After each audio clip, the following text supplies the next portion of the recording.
Hi weavers, welcome to my channel Saritha's artistry vision. ముందుగా అందరికీ గురు పూర్ణిమ శుభాకాంక్షలు. గురు పూర్ణిమ విశిష్టత ఏంటి?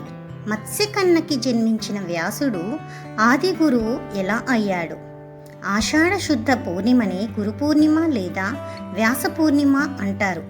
హిందూ సంప్రదాయం ప్రకారం తల్లిదండ్రుల తర్వాత స్థానం గురువుదే. పురాణ కాలం నుంచి గురువు అనగానే వ్యాసుడిని ఎందుకు పూజిస్తారో తెలుసా? సప్త చిరంజీవుల్లో ఒకడైన వేదవ్యాసుడు అసలు పేరు కృష్ణద్వైపాయనుడు. వేదాలను 4 భాగాలుగా విభజించి వేదవ్యాసుడయ్యాడు.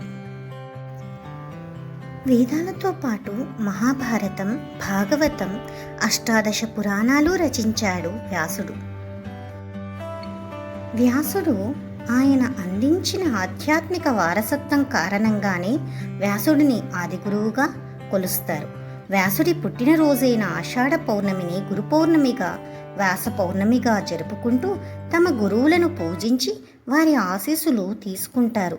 అంతులేని ఆధ్యాత్మిక సంపద అందించిన వ్యాసుడు జన్మించింది ఓ మత్స్యకన్యకి. పడవ నడుపుకునే దాశరాజు కుమార్తె పేరు మత్స్యగంధి. ఆమెనే సత్యవతి అని కూడా అంటారు. సత్యవతి తండ్రికి సాయంగా యమునా నదిపై పడవ నడుపుతూ ఉండేది. ఒకరోజు వశిష్ఠ మహర్షి మనవడు శక్తి మహర్షి కుమారుడైన పరాశర మహర్షి తీర్థయాత్రల్లో భాగంగా యమునా నదిని దాటవలసి వచ్చింది. ఆ సమయంలో మత్స్యగంధి తండ్రి భోజనానికి సిద్ధమయ్యింటాడు. మహర్షిని అవతలి ఒడ్డుకు తీసుకెళ్లమని కూతుర్ని పురమాయిస్తాడు దాశరాజు. మత్స్యగంధి పరాశర మహర్షిని ఎక్కించుకుని ఆవలి ఒడ్డుకు తీసుకెళ్తుంది.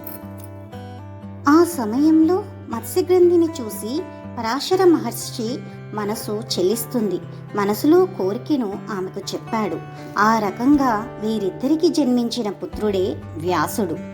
మత్స్యగ్రంథికి ఒక వరాన్ని ప్రసాదించాడు పరాశర మహర్షి. ఇకపై ఆమె శరీరం నుండి గంధపు వాసన 1 యోజన దూరం వరకు వ్యాపిస్తుందని వరమిస్తాడు. అప్పటి నుండి మత్స్యగంధి యోజనగంధిగా మారిపోయింది. సూర్య సమాన తేజస్సుతో సర్వవేద జ్ఞానంతో జన్మించిన వ్యాసుడు తపస్సుకి వెళ్తున్నా అని చెప్పి తల్లి ఎప్పుడు స్మరిస్తే అప్పుడు తప్పక వస్తా అని మాట ఇచ్చి వెళ్తాడు. వ్యాసుడిని చిన్నప్పుడే ద్వీపంలో వదిలేయడం వల్ల ద్వైపాయనుడు, కృష్ణ ద్వైపాయనుడు అని పిలుస్తారు. వ్యాసుడు మహాభారతాన్ని రచించి భారత కథలో భాగమై ఉన్నాడు.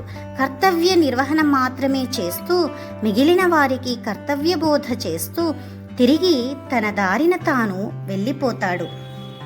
వ్యాసుడు జన్మించిన వెంటనే తల్లి అనుమతితో తపోవనానికి వెళ్తాడు. ఆ తర్వాత యోజనగంధి అయిన సత్యవతి భీష్ముడి తండ్రి శంతనుడిని వివాహం చేసుకుంటుంది.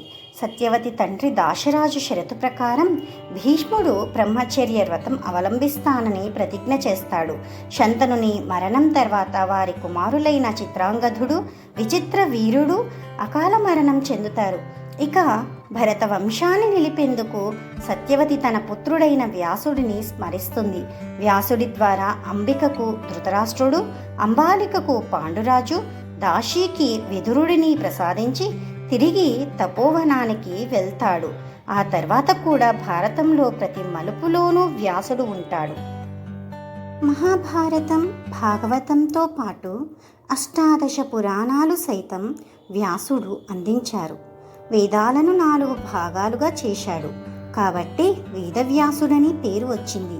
వ్యాసుని పుట్టినరోజును గురు పూర్ణిమగా జరుపుకుంటున్నాం కాబట్టి దీనికి వ్యాస పూర్ణిమ అని కూడా అంటారు.